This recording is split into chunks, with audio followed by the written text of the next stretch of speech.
Hi ಸ್ನೇಹಿತರೆ, ನಮಸ್ತೆ ಎಲ್ರಿಗೂ. ಈ ವಿಡಿಯೋ ನೋಡಕತ್ತಿರೋ ಎಲ್ರಿಗೂ ಕೂಡ ಇವತ್ತಿನ ವಿಶ್ವ ಮಹಿಳಾ ದಿನಾಚರಣೆಯ ಶುಭಾಶಯಗಳು. ಪ್ರತಿ ಕ್ಷಣವೂ ಕೂಡ ಒಬ್ಬ ಮಹಿಳೆ ನಮ್ಮ ಜೊತೆಗೆ ಹೇಗಿರ್ತಾಳೆ ಅನ್ನೋದಕ್ಕೆ ಒಂದು ಸಾಕ್ಷಿ ನೋಡ್ರಿ. ವಿದ್ಯೆಗೆ ಸರಸ್ವತಿ ಎನಿಸಿಕೊಂಡು, ಸಿರಿ ಸಂಪತ್ತಿಗೆ ಲಕ್ಷ್ಮಿ ಎನಿಸಿಕೊಂಡು, ಅಷ್ಟೇ ಅಲ್ಲದೆ ಈ ಭೂಮಿಗೆ ಬರಲು ಸಾಕಷ್ಟು ಕಷ್ಟ ನೋವುಗಳನ್ನು ಅನುಭವಿಸಿ ಹೊತ್ತು ಸಾಕಿ ಸಲುಹಿದ ತಾಯಿ ಎನಿಸಿಕೊಂಡವಳು ಒಬ್ಬ ಮಹಿಳೆಯೇ. ಇಷ್ಟೇ ಅಲ್ಲದೆ ಜೀವನದುದ್ದಕ್ಕೂ ನಮ್ಮ ಜೊತೆಯಾಗಿದ್ಕೊಂಡು ಕಷ್ಟ ಸುಖದಲ್ಲಿ ಭಾಗಿಯಾಗಿ ಜೀವನ ಸಂಗಾತಿಯಾಗಿ ಬರುವಳು ಹೆಣ್ಣು. ಹಾಗೆ ಇನ್ನೂ ಮುಂದುವರೆದು ನಮ್ಮ ಜೊತೆಯಾಗೇ ಹುಟ್ಟಿ ನಮ್ಮ ಜೊತೆಯಲ್ಲೇ ಬೆಳೆದು ಸುಖ ಸಂತೋಷಗಳನ್ನು ನೀಡುತ್ತಾ ಸಾಗುವಳು, ಅಕ್ಕ ತಂಗಿಯ ರೂಪದಲ್ಲಿ ಸಾಗುವಳು ಕೂಡ ಹೆಣ್ಣು. ಇಷ್ಟೇ ಅಲ್ಲದೆ ಮುಂದಿನ ಜೀವನದಲ್ಲಿ ಒಬ್ಬ ಮಗಳಾಗಿ ಹುಟ್ಟಿ ಇನ್ನೂ ಹೆಚ್ಚಿನ ಖುಷಿ ಸಂತೋಷವನ್ನು ಕೊಟ್ಟು ಜೀವನವನ್ನು ಸಾರ್ಥಕ ಮಾಡುವವಳು ಕೂಡ ಹೆಣ್ಣು. ಈ ಒಂದು ಹೆಣ್ಣು ಅನ್ನುವ ಪದಕ್ಕೆ ಈ ಒಂದು ಜಗತ್ತಿನಲ್ಲಿ ವಿಶೇಷವಾದ ಸ್ಥಾನಮಾನವಿದೆ, ಗೌರವವಿದೆ. ಹೆಣ್ಣು ಮಗಳು ಅಂದರೆ ಅತ್ಯಂತ ಒಂದು ಗೌರವ ಸ್ಥಾನ ಇದೆ. ಆ ಗೌರವ ಸ್ಥಾನವನ್ನು ನೆನಪಿಸೋದಕ್ಕೋಸ್ಕರ ಈ ಒಂದು ವಿಶ್ವ ಮಹಿಳಾ ದಿನಾಚರಣೆಯನ್ನು ಆಚರಣೆ ಮಾಡ್ತಿರೋದು. ಆದರೆ ಇವತ್ತಿನ ದಿನ ಹೆಂಗಾಗೈತಿ ಅಂದ್ರೆ, ಒಬ್ಬ ಮಹಿಳೆಗೆ ಮಹಿಳೆಯನ್ನು ಗೌರವಿಸೋಣ ಅಂತ ಹೇಳ್ಕೊಂಡು ಇವತ್ತಿನ ದಿನ ಮಾರ್ಚ್ 8ಕ್ಕೆ ಮಾತ್ರ ಸ್ಟೇಟಸ್ಗಳು ಹರಿದಾಡೋದಾಗಬಾರ್ದು.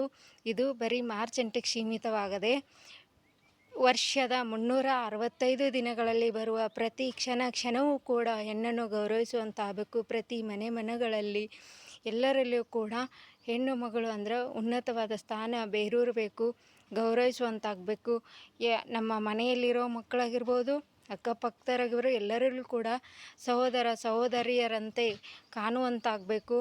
ನಮ್ಮ ಈ ಪ್ರತಿ ಸಮಾಜದಲ್ಲಿಯೂ ಕೂಡ ಪ್ರತಿಯೊಂದು ಮನಸ್ಸುಗಳಲ್ಲಿ ಕೂಡ ಈ ಗೌರವ ಭಾವನೆ, ಹೆಣ್ಣು ಮಗು ಅಂತಕ್ಕಂಥ ಗೌರವ ಭಾವನೆ ಪ್ರತಿ ಕ್ಷಣವೂ ಕೂಡ ಉಳಿದು ಬೆಳೆಯುವಂತಾಗಬೇಕು. ಯಾಕಂದರೆ ಬರೀ ಇವತ್ತಿನ ದಿನ ಎಲ್ಲರಿಗೂ ಮಹಿಳಾ ದಿನಾಚರಣೆ ಶುಭಾಶಯ ಅನ್ನೋದು ಖುಷಿ ಕೊಡಿಸೋದು, ಇವತ್ತೇನೋ ಒಂದು ಸ್ವೀಟ್ ಕೊಡಿಸೋದು, ಇದು ಇವತ್ತಿಗೆ ಮಾತ್ರ ಸೀಮಿತ ಆಗಬಾರ್ದು.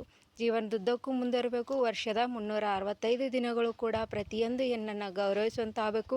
ಆವಾಗ ಮಾತ್ರ ಈ ಮಹಿಳಾ ದಿನಾಚರಣೆ ಅನ್ನೋದು ಸಾರ್ಥಕ ಆಗ್ತೈತಿ.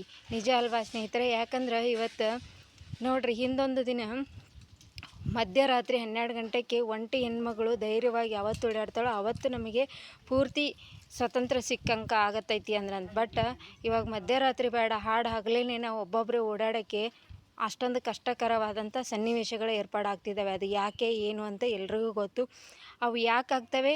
ನಮ್ಮಲ್ಲಿರೋ ಭಾವನೆಯಿಂದ ಆಗ್ತವೆ. ಅದೇ ನಮ್ಮಲ್ಲಿರೋ ಭಾವನೆಯನ್ನು ಚೇಂಜ್ ಮಾಡ್ಕೊಂಡ್ರೆ, ಬದಲಾವಣೆ ಆದ್ರೆ, ಒಳ ಮನಸ್ಸು ಅನ್ನೋದೊಂದು ಐತಲ್ಲ, ಆ ಮನಸ್ಸಿನಲ್ಲಿ ಪ್ರೀತಿ, ವಿಶ್ವಾಸ, ನಂಬಿಕೆ, ಶಾಂತಿ, ಸಹನೆ, ಸಹಾಯ, ಸಹಕಾರ ಅಂತಕ್ಕಂಥ ಈ ಒಂದು ಬೀಜಗಳನ್ನು ಬಿತ್ತಿ ನಾವು ಬೆಳೆಸಿದ್ದೇ ಆದರೆ ಅಲ್ಲಿ ಎಲ್ಲಿಯೂ ಕೂಡ ಯಾರಲ್ಲಿಯೂ ಕೂಡ ಒಂದು ಈ ಭೇದ ಭಾವ ಅನ್ನೋದು ಬರೋಂಗಿಲ್ಲ. ಎಲ್ಲರೂ ನಮ್ಮವರೇ, ನಮ್ಮ ಅಕ್ಕ ತಂಗಿಯರು ಅನ್ನುವಂಥ ಭಾವನೆ ಬಂತು ಅಂದ್ರೆ ಎಲ್ಲರೂ ಕೂಡ ಖುಷಿಯಾಗಿರ್ತಾರೆ, ನಾವು ಖುಷಿಯಾಗಿರ್ತೀವಿ.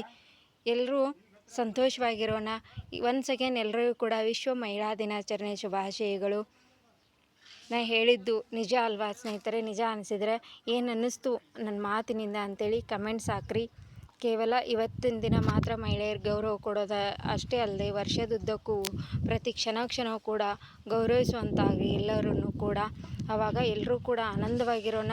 ಇದು ನನ್ನ ಕುಟುಂಬ, ನನ್ನ ಜಗತ್ತು, ಇಲ್ಲೇ ನಾವೆಲ್ಲರೂ ಸಂತೋಷವಾಗಿರಬೇಕು. ಬಂದಿದ್ದೀವಿ ಭೂಮಿ ಮೇಲೆ, ಎಲ್ಲರೂ ಕೂಡ ಸಂತೋಷವಾಗಿ ಸಹೋದರತ್ವ ಭಾವದಿಂದ ಬದುಕಿ ಬಾಳಿ ಜೀವನವನ್ನು ಸಾರ್ಥಕಗೊಳಿಸೋಣ.